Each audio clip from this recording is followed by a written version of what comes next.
Hello guys, thanks for joining me. Today I'm going to show you one of my bigger items in my collection, and it's a Feldphone. As you can see, the Germans called it the Feldfernsprecher 33 or Feldphone M33. As the name suggests, it was introduced in 1933.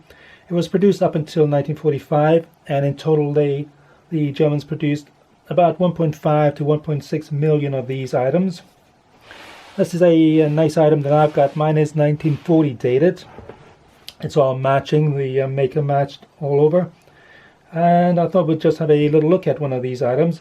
As you can see, it's in a nice Bakelite box. Quite a heavy item. It weighs approximately 12 pounds, which is just under 6 kilogram. The actual unit is about 11.5 inches long. It's about 8 inches wide, or high I should say, and about 3.5 inches wide. There's a couple of ports on the side here. That's for the hand crank to crank the generator. There's a port here. There's two little ports in here, so you could connect one of these to another telephone, for example. These little vents here allow the sound of the bell to come through. There's a bell in here. On top of the lid there's a phonetic alphabet which the German Wehrmacht used in World War II. It's slightly different to the earlier ones. I think in 1939 they introduced the new phonetic alphabet, which is what this one here is. So the earlier sets would have had a slightly different wording to the letters. There's a second plaque here which has a green stripe. The green stripe indicates that this would have been used by the Army, Air Force or SS. The Navy had a yellow stripe. They had a slightly different box. Would have been exactly the same almost, except they had a separate port on the side here for connecting the hand-free sets that the Navy used. But as I say, this is a Army or Air Force or SS set. The plaque is blank here, so if you had a series of these phones in, for example, a command bunker or whatever, you could mark down what the separate phones were connected to. So for example, you could have written down forward observation post 1 or artillery post 2 or whatever the case would have been. So we're just going to open it and have a look and see what's inside. So you just press down on that latch here and that opens the lid, and then you've got the actual phone on the inside. So it's a Bakelite handset. There's a switch in the middle here, so if you want to speak, you press in the switch and you release when you get the answer. This particular unit would have worked on a 1.5 volt battery, which would have gone into that particular box here. It's a Bakelite box which is easily removable, so if you had a leaking battery, for example, you could take out the box and clean it. You've got the two screws here for the terminals for the battery. There are two terminals on the top here. One is marked LA and the second one is marked LB/E. The LA is for the actual telephone line. So the Germans used various telephone lines. They had a lightweight one for communicating with another handset a couple of miles or so away. Or if you were wanting to have a further distance, we're talking about tens of miles here, you could have connected a heavy-duty line onto that terminal here. The second terminal, which is marked E is Erde or Earth, is the earthing terminal, so that would have been connected to a wire, which would have been connected to a spike into the ground to earth the unit. The little handle for the crank is kept in that little recess here. This particular set here was made in 1940 by the company of Mix and Gnest. It is marked throughout. Everything is marked by the company. The reason I'm saying that is because you get a lot of wear and tear and damage with these units, so over time a lot of them would have been replaced by other spare bits. But mine is all match and all set, which is nice. It is marked 40 for the date, so that's 1940. It has the serial number here, 36888. and there's an E on the plaque here. I'll do a photograph to show you a bit closer, but the E means eisen or steel. The early ones were made out of an alloy, so the metalwork was alloy. But once the war started, I guess they had to use the alloy for other uses, and so they started using steel for the cover, so the E refers to that. So that's the lead for the phone. Likewise, the phone is marked by, with the maker mark. There's a little Waffenamt eagle on top of there, and the phone is also marked 1940, so it's a 1940 dated handset. On the inside of the lid, you won't see it, but there's a maker marked label, Mix and Gnesk. They were a company based in Berlin. Otherwise, there's a wiring label on the left side and a circuit board label on the right side on the inside. There's a white button to test the unit, and there's no battery in it. These will work on modern day 1.5 volt D cells, so you can easily plug these in if you have a couple of units. I've only got the one unit here, so I haven't got mine plugged in. But you can easily fit in a modern day battery into here, and a lot of collectors do that. So what I'm going to do next is I'll remove the actual phone from the box, and we'll have a look at the insides of the unit. To remove the telephone, you just unscrew these two screws here, the ones with the red backing on the back. And once you've done that, you can just pull out the unit, and we'll have a closer look at that just now.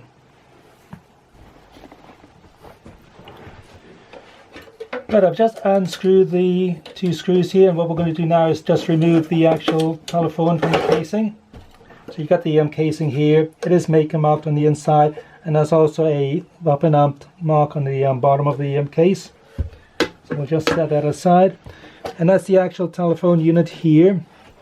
There is a side plate to it.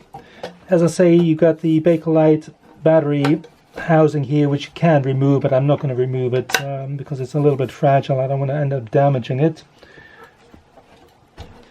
But to remove the side plates, you just basically push down on these two levers here on the side here, and that pops the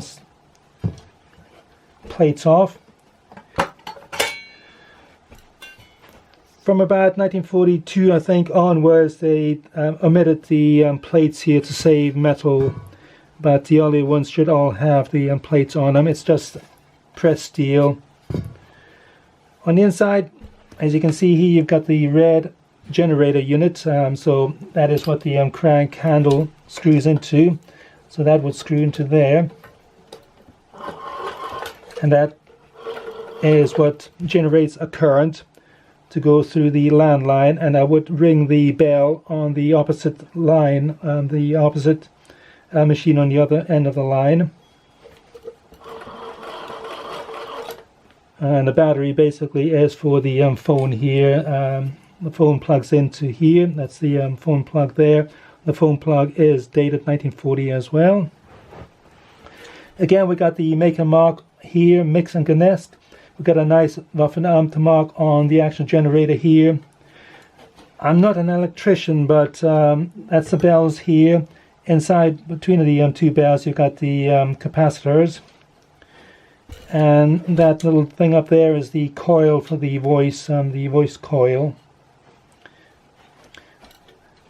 If I plug this in, this thing would work if I connected it to another phone.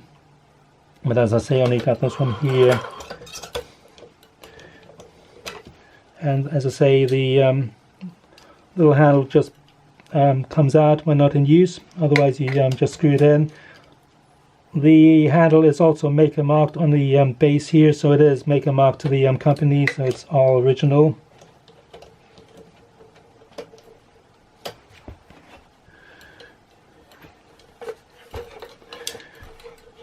There are a couple of plugs here, so if you wanted a second person to listen in to the conversation you were having with whoever you were speaking to, you could plug in a set of headphones here, give you another person to listen in, as I say. The white button is the test button to test the unit to make sure that the generator is charging up. And I think we'll just test it now to give you an idea what that does. So what we're going to do now is test the unit. If you rotate the generator, it would send a current down the line, as I say. But if you want to check to make sure that it's actually working, what you do is you take a copper wire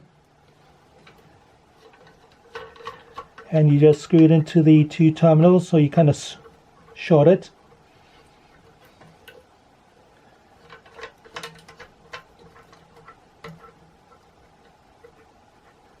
So we just tighten the terminals. Now it just produces the current. There's a stiffness now because there's a resistance, but if you press down the white button, it will activate the bell when you're rotating the generator, and that tells you that there's a current going through. So if I'm going to just depress the test button, and if I rotate it, you can hear the bell ringing. So we'll do that again. So that's quite nice to hear that.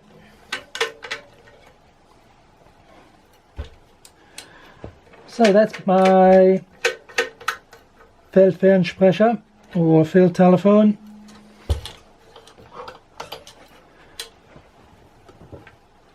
So it's quite a nice unit. Sorry, I'm losing my voice here.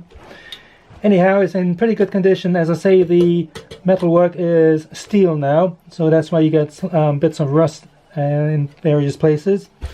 But it's quite nice to have the Waffenamt markings here. It's quite nice that the bell still works, and if I hooked it up to another unit, I would be able to communicate with somebody else.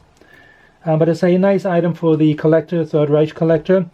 They're not that difficult to get hold of. They're actually quite reasonably priced still. I had a look on eBay the other day, and here in the United Kingdom you can buy one of these for between about £150 to about £200, slightly less in the US. The reason being is, as I say, there were about 1.5, 1.6 million of these made, and they were used after the war. Several countries used them after the war, and I think a lot of the units on the market at the moment are ex-army surplus. So I know that Switzerland used these, East German Army, East German militia used them after the war, Denmark used these, and Norway used these phones up until the 1980s, in fact.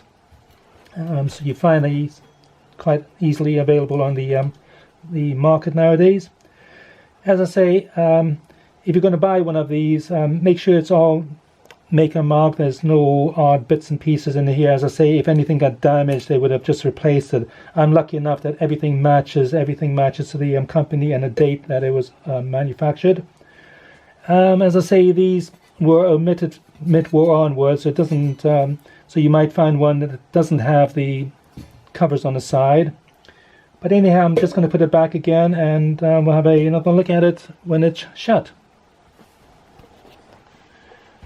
So just to take a closer look at the box here, as I say, it is maker marked on the bottom. There's also a Waffenamt marking on the bottom. There is a rubber seal around the edges here.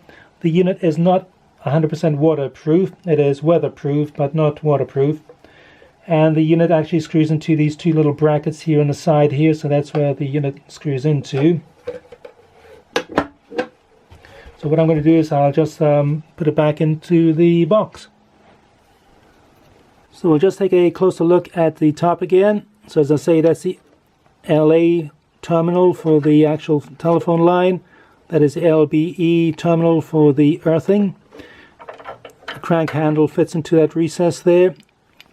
That's the test button there.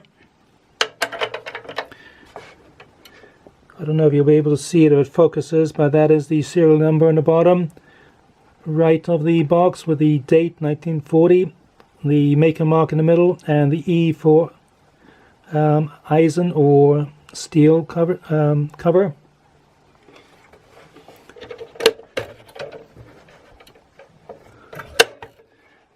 And as I say, that's the circuit diagram there and the wiring diagram over there. There's a little hook on the handset here. On the side there are two little points for attaching a shoulder strap, which I don't have. They go missing.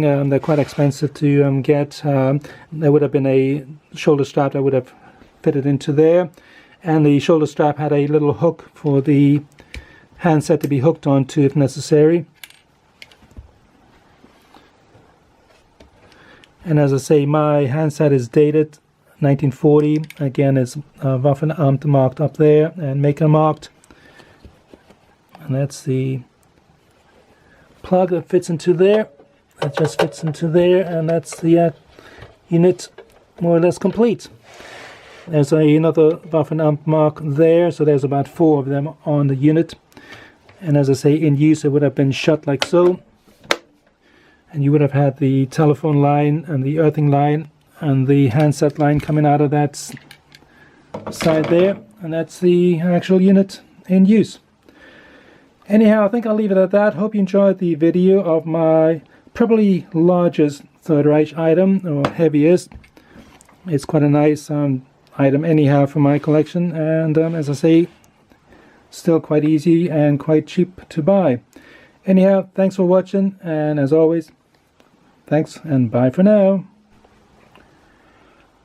Before I go, I should just say that, as I said, the 2 ports on the side here would have been for a connector, a connection for another phone, and that would have fitted into here. I don't have the actual connectors, but they would have fitted into that space here.